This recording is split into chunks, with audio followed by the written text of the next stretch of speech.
ये फिलॉसफी जो है कि पूरे को अधूरा मानना, अधूरे को पूरा मानना, ये एक लेखक की फिलॉसफी है।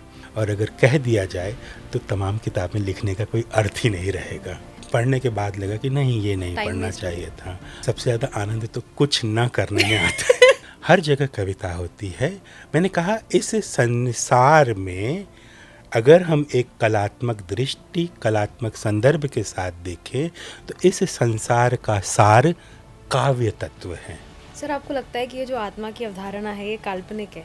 नहीं, मैं इसे काल्पनिक नहीं मानता हूँ। मैंने अवधारणात्मक रूप में कहा कि हम हर व्यक्ति बुद्ध बन सकता है।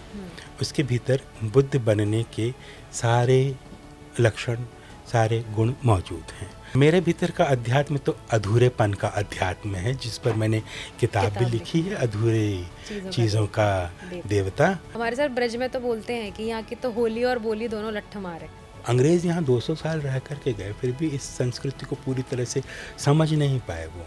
मैं उस संगीत को शब्दों में अभिव्यक्त नहीं कर सकता, लेकिन उस संगीत को शब्दों में अभिव्यक्त करने के प्रयास में ही मैंने सिम सिम लिखी है। उनको इसलिए पढ़ना चाहिए क्योंकि उनका इतिहास और हमारा इतिहास एक जैसा है। बहुत महान रहे हैं। मैं फिर से बोरहेस का नाम लूँ। बोरहेस को फॉलो करने वाले 5 लेखकों को नोबेल प्राइज़ मिल चुका है। बोरहेस को कभी नोबेल प्राइज़ नहीं मिला।